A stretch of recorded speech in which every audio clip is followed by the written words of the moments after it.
হবে পরীক্ষার আগের দিন। স্যার হ্যাঁ, আমরা কি পড়ালেখা করবো না? হ্যাঁ, একবার তো পড়তে পারি না আমরা, বই আমাদের খুললে ওই বই জিনিস তো খুললে মাথা করতে ঘুরে হবে। এত পড়া দেখলে। ঠিক আছে, তোমরা এখানে সবাই যেমন সবার নাম লেখা আছে, মোবাইলের মডেল নাম্বার যাতে না আসে, হ্যাঁ, সবার যাতে নাম আছে। আজকে যার মোবাইল নাম্বার মডেল নাম্বারটা আছে তারা একটু ঠিক করে নিও, হ্যাঁ। এই যে ভিভো লেখা যার এটা একটু ঠিক করো। আর নাম না হলে আমাকে বলো, নাম বলো, আমি ঠিক করে দেই।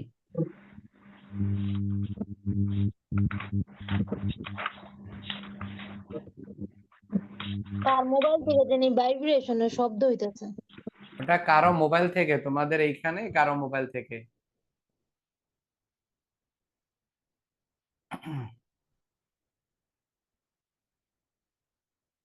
আচ্ছা, যাই হোক, এখন আমরা তাহলে আহ, শুরু করি, অ্যাকাউন্টিংটা শুরু করি।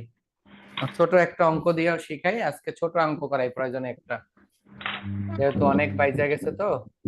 ক্যাপিটাল বাজেটের স্যার পেজ নাম্বারটা একটু বলবা, পাইতেছি না। Capital budgeting. পেজ নাম্বার নাই তো আমাদেরটাই। হুম। স্যার একটু পেজ নাম্বারটা বলবেন? আমার শীটেও পেজ নাম্বার নাই। 43 পেজ 43 পেজ, ক্যাপিটাল বাজেট। 43। আচ্ছা পেজটা নাম্বার লেখা রাখো একটু, 43 স্যার, পেজ বল। পাইছি পাইছি। আচ্ছা, স্যার কোন স্যার চ্যাপ্টার? একটু রেকর্ডিংটা দিয়ে দিন স্যার, ওই আমার আইসা অনেক ডিস্টার্ব করতেছে, ওরা বাবারে একটু যাইতে বলতেছে স্যার। হুম, ঠিক আছে। স্যার একটু রেকর্ডিংটা দিয়েন স্যার। আচ্ছা, ঠিক আছে। আমি জয়েন জয়েন হয়ে থাকি, অঙ্ক তো মনে হয় করতে পারবো না স্যার, অনেক জ্বালাই কিছু রাখবে। হুম, অবশ্যই মিউট করে রাখো। আচ্ছা। চলো আমরা একটা ছোট অঙ্ক এখন করব আজকের ক্লাসে, নরমাল একটা সহজ অঙ্ক করার চেষ্টা করব। স্যার এই স্যার চ্যাপ্টারের কত ম্যাথ, নম্বর চ্যাপ্টার? ও, কি কইলা? তানভীর, কি কইছো? স্যার এই চ্যাপ্টারের ম্যাথ গুলো কিন্তু দাগাই দেননি। না না, এটা দাগাই নেই, এটার ম্যাথ গুলো দাগাই নাই। আমি আগে কয়েকটা অঙ্ক করাইয়া, মানে তারপরে দাগাই, হ্যাঁ। আগে কয়েকটা অঙ্ক করাইতে হবে আমার। কি জিজ্ঞাসা, ঈশা কি কইছো? না, নুন্না হারজানি কি কইছো? স্যার আমি বলছি কোন চ্যাপ্টার? এটা হলো ক্যাপিটাল বাজেটিং। চ্যাপ্টার কত ছিল তোমাদের? স্যার শীটে তো চ্যাপ্টার নাই, নাই। চ্যাপ্টার আমাদের 5 শিটে। 8 9 দেওয়া। চ্যাপ্টার 5 বা 8 9, হ্যাঁ, কারো থাকতে পারে। খ্রিস্টান লেখা আছে ক্যাপিটাল বাজেটিং চ্যাপ্টার, দেখো। 43 খ্রিস্টান। আচ্ছা, ক্যাপিটাল বাজেটিং থাকলেই হলো, ক্যাপিটাল বাজেটিং চ্যাপ্টার, ওইখানে অঙ্কের নাম্বার টাম্বার সব ঠিক থাকবে, অঙ্কের নাম্বারে কোনো পরিবর্তন নাই, ওগুলো ঠিক আছে। এটা একটা সূত্রের ক্লাস করাইছিলাম, তারপরে আর আর কিছু করাইনি। আচ্ছা, এখন আমি 18 নম্বর অঙ্কটা করাইতে চাচ্ছি, ছোট একটা অঙ্ক। এই অঙ্কটা একটু আজকে দেখি। 18 নম্বর অঙ্ক, এখনো আমাদের দুইটা রিকোয়ারমেন্ট এখনো করা হয়নি, আইআরআর এগুলো করা হয়নি এখনো। আগে বেসিকটা বুঝাইতে পারলে আইআরআর করাই দিতে পারবো। আচ্ছা, খেয়াল করো, আমি 18 আর একটা হলো 19, আবার কয়েকজনে জয়েন করলো না, নাইলে আইআরআর করা হলাম। আচ্ছা, আইআরআরই করাবো না। খেয়াল করো তোমরা, আহ 18 নম্বর অঙ্ক, 18 19 এই দুইটা থেকে একটা শুরু করলাম। আগে 18, sunflower company is considering an investment proposal. Sunflower company বিবেচনা করতেছে ইনভেস্টমেন্ট প্রপোজাল, বিনিয়োগ প্রকল্পর বিনিয়োগ প্রস্তাব বিবেচনা করতেছে। Install a new machine facilities, equipment facilities. The project will cost taka 50,000। এই প্রজেক্টের ব্যয় হলো 50,000 টাকা। Having a life expectancies of 5 years with no residual value. এবং এই সম্পদের আয়ুষ্কাল হলো 5 বছর, এবং এটার ভগ্নাবশেষ মূল্য থাকবে না কোনো। The farm use straight line method depreciation. Farm সরল রৈখিক পদ্ধতি ব্যবহার করে, এটা বলে দিছে। দ্য কোম্পানি ট্যাক্স রেট 40%, কোম্পানির ট্যাক্স হলো 40%। The estimated cash flow before depreciation and taxation, এটা দেওয়া আছে।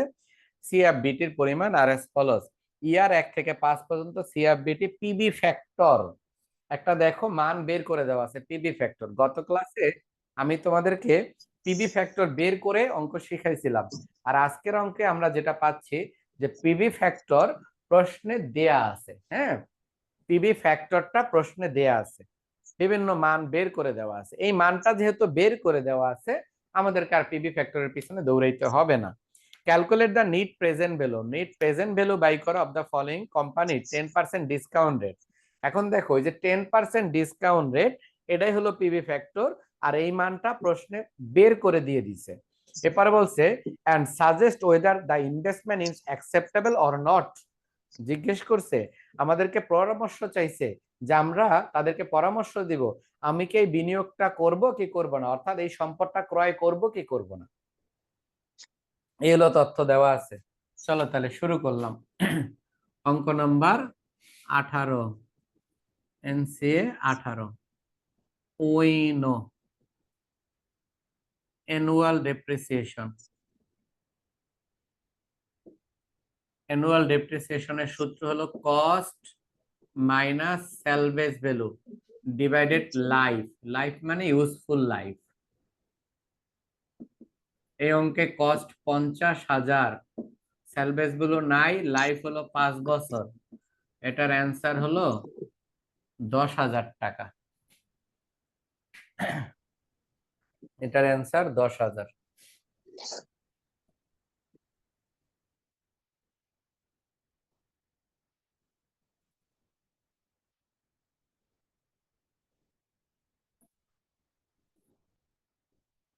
এক, দুই, তিন, চার, পাঁচ, ছয়, এটুকু উঠাইছো? আমার এদিকে আরো বাড়াইতে হবে ঘর। না স্যার, আশা করি এটা উঠাইছো সবাই, না স্যার। বুঝা লাগছি। অ্যানুয়াল ডেপ্রিসিয়েশন সূত্রটা লিখছিলাম কস্ট মাইনাস স্যালভেজ ভ্যালু, নিচে হলো লাইফ মানে ইউজফুল লাইফ।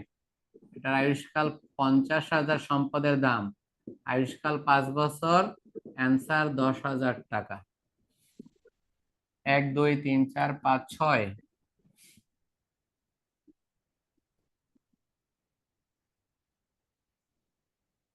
7, 8, 9,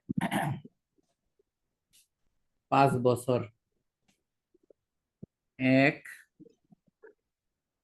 2, 3, স্যার কলাম 4, কয়টা? যে স্যার আমার কলাম পর্যন্ত কলাম কয়টা করবো, 10টা না 11টা?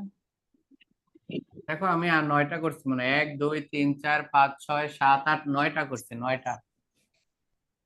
স্যার আইআরআর শিখাইলে পুরাটা করে নিলে ভালোই তো। হ্যাঁ, আইআরআর শেখাবো 19 নাম্বার অঙ্ক দিয়ে। ও আচ্ছা। মানে এখানে যেমন আজকে অনেকে আছে যারা তো এর আগে ক্লাস করে নাই, এই সামনের দিকে আর আমরা এইভাবে ভাঙ্গা ভাঙ্গা করব না। আচ্ছা, calculation of net present value.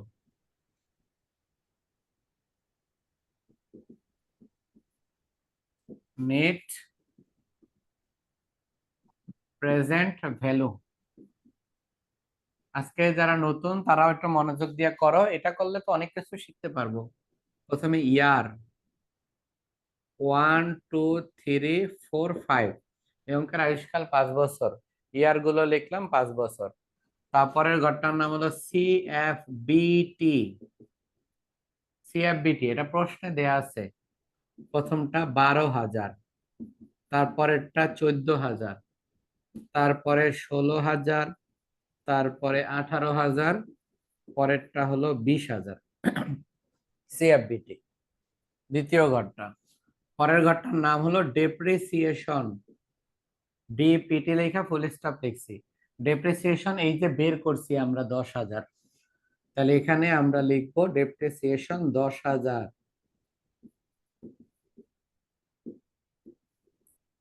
এটা এমন একটা চ্যাপ্টার যে চ্যাপ্টার থেকে প্রত্যেক বছর অঙ্ক আসবে। এমন কোন বছরের পরীক্ষা হয় নাই যখন এই চ্যাপ্টার থেকে অঙ্ক আসে নাই, এমন ঘটনা ঘটে নাই। তারপরের ঘরটার নাম হলো ইবিটি। ইবিটি হলো এই দুইটার বিয়োগফল, বুঝছো? এই দুইটা ঘরের বিয়োগফল। এটা বিয়োগ করলে হয় 2,000, এটা বিয়োগ করলে 4,000, তারপরে 6,000, 8,000, 10,000। আশা করি বুঝতে পারছো সবাই, এই দুইটারে বিয়োগ করে এটা বসাইছি। পরের ঘরটার নাম হলো ট্যাক্স। @ এই অঙ্কে ট্যাক্স বলছে 40%। এটা ট্যাক্স প্রশ্নে বলে দিছে 40%। তাহলে আমরা কি করব, এই যে ইবিটি, আর্নিং বিফোর ট্যাক্স, এই ঘরটার উপরে 40% ট্যাক্স ধরবো। এটার উপরে যদি 40% এখানে 10,000 কেন? কোনটা কোনটা? ডিইপিটি মানে সেকেন্ড লাইনটা। Depreciation. ডেপ্রিসিয়েশন। জি। এই যে ডেপ্রিসিয়েশন, এই যে অ্যান্সার 10,000। ও আচ্ছা। চলো এটার উপরে পার্সেন্ট ধরি। 2,000-এর উপরে 40% ধরলে 800। 4,000-এর উপরে 40% ধরলে হইব 1,600। 6,000-এ 40% ধরলে 3,200। 4,700, 2,400। সরি, ভুল করছি, 2,400। 6 আর 4,800। তারপরে এটা হলো 4,000। হ্যাঁ, এটা হলো 4,000। তারপরে ঘরটার নাম হলো ইএটি। এই যে আজকে যা শেখাচ্ছি, গত দুইটা ক্লাস করাইছি, এর আগে 2 ক্লাসে 2টা অঙ্ক করাইছি। 2টা অঙ্কে সব এই শিখেছি, এই যা শিখাইতেছি এগুলোই শিখেছি। স্যার আপনার কি খারাপ লাগতেছে মনে হয়, চোখ দেখে মনে হচ্ছে? আরে না, আমি আজকে এই টোটাল 11টা ব্যাচ পড়াইছি সারাদিনে। এই জন্য 40% করলে 3,200। স্যার 8,000-এর ওইটা 3,200 হবে স্যার। 8,000-এর 40%, স্যার এটা এটা 32। এটা জি স্যার। আচ্ছা, এটা 3,200। আমার আমার সমস্যা নাই, আমার অভ্যাস আছে। আমি অনেকগুলা ব্যাচ পড়াইছি তো আজকে। এই সকাল 7টা শুরু করছি, এখন পর্যন্ত আছি। তোমাদের করাইয়াই হাতটা ধুমো, খাইয়াই দেখবা নাই। তোমরা মানে মোবাইল কাটতে কাটতে আমি আমি একটা স্বপ্ন দেখালাম, এমন ঘুম দিব। আচ্ছা, এখন ইএটি। ইএটি হলো ইবিটি থেকে ট্যাক্স বাদ, এটা থেকে এটা বিয়োগ, এটা থেকে এটা বিয়োগ, এটা থেকে বিয়োগ করলে 1,200 হয়। আর এটা থেকে এটা বিয়োগ করলে হয় হলো 2,400। এটা বিয়োগ করলে হয় 3,600। এটা বিয়োগ করলে হয় 4,800। এটা বিয়োগ করলে হয় 6,000। আরো জোরে কও, আমার পর্যন্ত আইয়া পৌঁছায় না।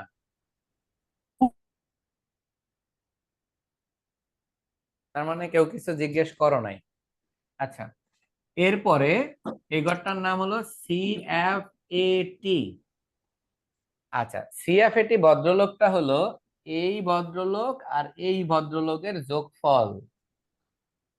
আমি গত ক্লাসে নাম্বারিং করে করাইছি, আজকে নাম্বারিংটা দেই নাই। মনে রেখো, এই ঘরটা কেমনে হইলো? এই ঘরটা হলো ডেপ প্লাস ইএটি, এই দুইটা ঘরের যোগফল। তাহলে আমরা কি করব, এই 10,000-এর সাথে এইটারে যোগ করব, তাহলে 11,200।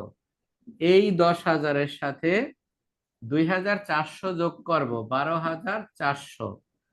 এই 10,000-এর সাথে 3,600 যোগ 13,600। কন্টিনিউয়াসলি একই ফরম্যাটে পরেরটা করব। 14,000 6 যোগ করলে 16,000। যোগ করবো। 16,000। আচ্ছা, তারপরের ঘরটার নাম হলো ডিসিএফ @10%। এখন আজকে 2-1 জন যে নতুন জয়েন করছো, তোমরা 10% এর মান বের করা তোমাদেরকে শিখতে হবে। হ্যাঁ, 1/1 পয়েন্ট, আমি তারপরে যে লাস্ট ক্লাসে যা শিখছি সেটাই তোমাদেরকে ভাগ এটা শিখতে হবে। কিন্তু পয়েন্ট। আজকের অঙ্কে দেখো, পিবি ফ্যাক্টর প্রশ্নে দেয়া আছে, দেখছো? পিবি ফ্যাক্টর বের করে দেয়া আছে না? যদি জি স্যার। কখনো অঙ্কে এরকম পিবি ফ্যাক্টর বের করে দেয়া থাকে, তাহলে তোমরা কি করবা, ওইটাই ডিরেক্টলি বসায় ফেলবা, এটাকে আর পরিবর্তন করা যাবে না। অর্থাৎ এই 10%-এর মান তোমাদের বের করার দরকার নাই। এটা অঙ্কে যা দেওয়া আছে 0.9091, পরেরটা দেওয়া আছে 0.8264। স্যার হ্যাঁ, স্যার মাঝখানে একটা ঘর গ্যাপ গেল না, ওই যে সিএফএটি? সিসিএফ ওইটা 80 স্যার। হ্যাঁ, ওটা লাগবে না। মানে আমি পুরো অঙ্কটা শেষ করে পরে আমি বুঝাই।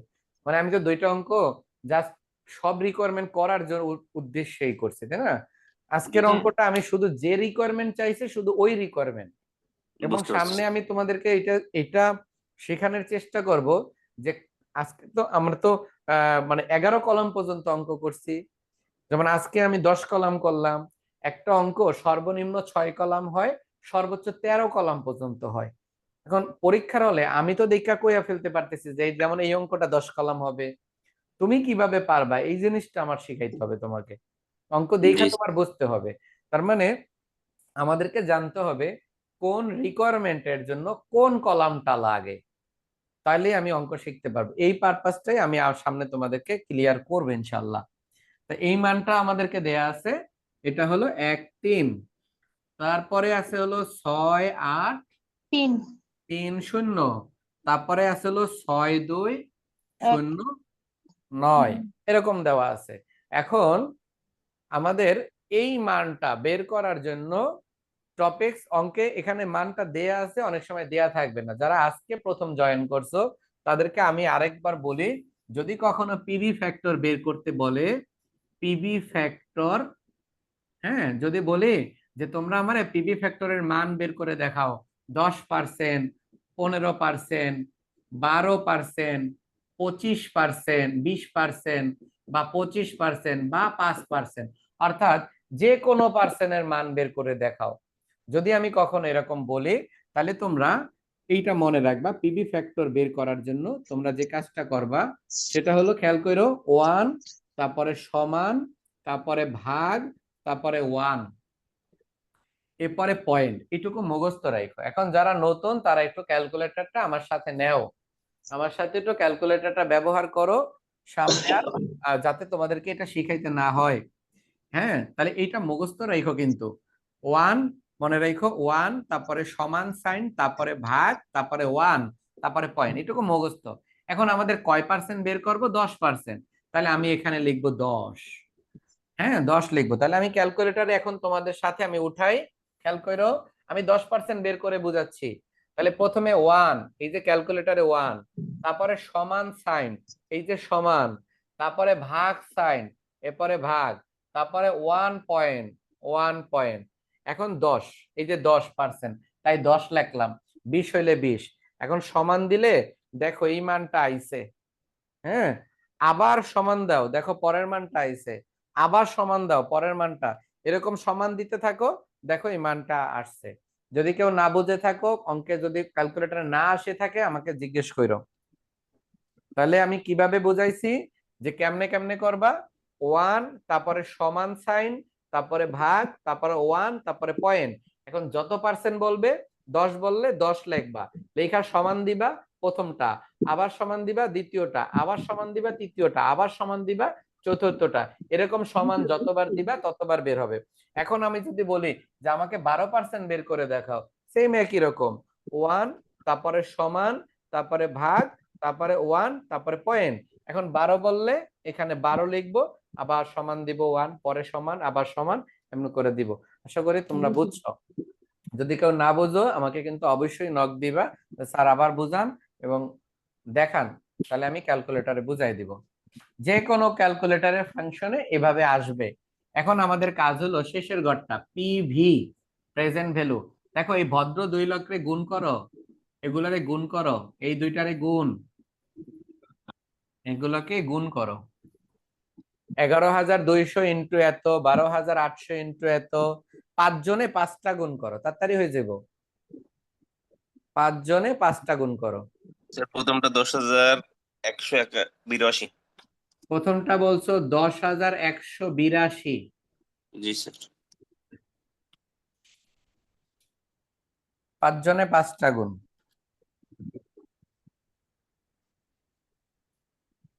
আমি শেষেরটা করছি, স্যার সেটা 9,934। আমিও করে আনছি। আচ্ছা, 9,934, দ্বিতীয়টা 10,244 10,244, 44 স্যার লাস্টের আগেরটা হবে 10,108। 10,108, ওই যেটা আলসা সেটা যোগ করো, মাঝখানে 3 নাম্বারটা কত?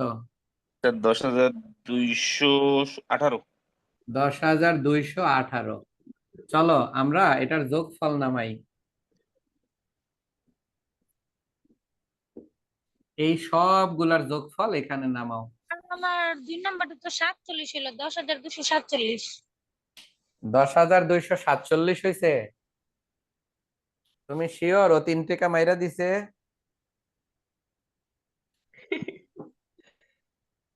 না, আরেকবার 10,247 হয়।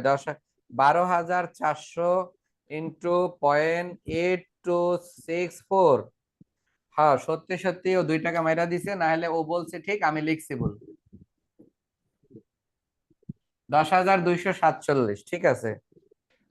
আচ্ছা, চলো যোগফল করি। 689, আর একজন করে দেখেন তো। কত যোগফল? 50,689। কি বলেন? 50,689। এই আমার যোগফলটা হয়েছে 50,689। সিরিয়াসলি আমার তো 41,499 বেরোলো। এটা মিছা কথা। 50,600 এটা ঠিক আছে, 89 থেকে 2-1 টাকা কম হইতারে, তাও মানা যায়। কিন্তু 41,000 যেটা কইছো তুমি, টাটকা 11,000 মাইরা দিছো, 9,000 টাকা। হয়তো একটা পুরো মিস্টেক হয়েছে। অঙ্কই শেষ। হ্যাঁ, এটা যোগ করলে এত হইছে 50,689 টাকা। ঠিক আছে, এটা 50,689। আচ্ছা, এখন আমাদের অঙ্কে একটা জিনিসই চাইছে, নিট প্রেজেন্ট ভ্যালু। আমরা লিখবো we know net present value. হ্যাঁ, ঠিক সূত্র আছে। হলো total PV minus NCO. Total PV হলো 50,689 আর এনসিও হলো 50,000, মানে সম্পদটার দাম।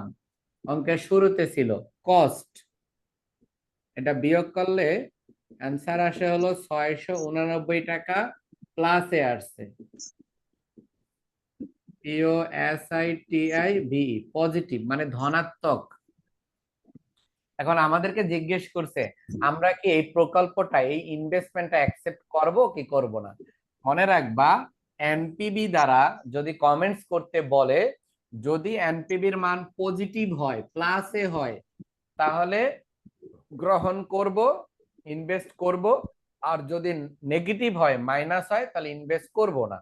তাহলে এখানে যেহেতু প্লাসে আসছে অ্যান্সারটা, তাই আমি অ্যাকসেপ্ট করব। তাহলে আমরা ডিসিশন লিখব। ডিসিশন বা কমেন্ট যেটা লেখো, লেখো দা কোম্পানি শুড এসএসও ইউ শুড বি এই accepted অঙ্কেও কমেন্টস আছে? হ্যাঁ, এই অঙ্কেও কমেন্টস আছে? এই অঙ্কে চাইছে কমেন্টস, বলা আছে সাজেস্ট, তুমি সিদ্ধান্ত দাও, পরামর্শ দাও, ওয়েদার দা ইনভেস্টমেন্ট, এই বিনিয়োগ সম্পর্কে, ইজ অ্যাকসেপ্টেড অর নট, তুমি কি এই বিনিয়োগটা অ্যাকসেপ্ট করবা না করবা না, মানে এই প্রকল্পে বিনিয়োগ করবা কি করবা না, সেটা জিজ্ঞেস করছে। এটাকে গ্রহণযোগ্য না গ্রহণযোগ্য নয়। তাহলে আমি দেখলাম এনপিবি বের করে করতে বলছে, তাহলে আমি এনপিবি বাই করলাম, এটার অ্যান্সার প্লাসে আসছে, প্লাসে আসলে বলবো গ্রহণ করব, মাইনাসে আসলে বলবো বিদায় নেন, আমরা এই প্রকল্পে বিনিয়োগ করব না। তাহলে the company should be accepted,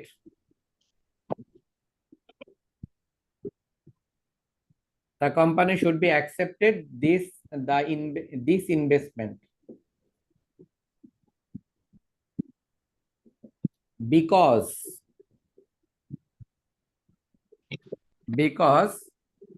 NPV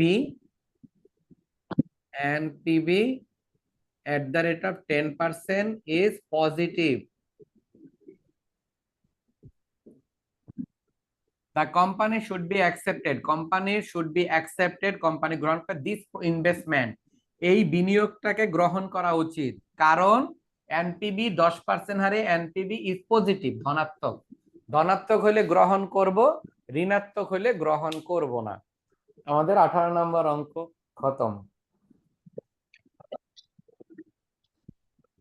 18 নম্বর অঙ্ক হইছে, 18 নম্বর অঙ্ক শেষ।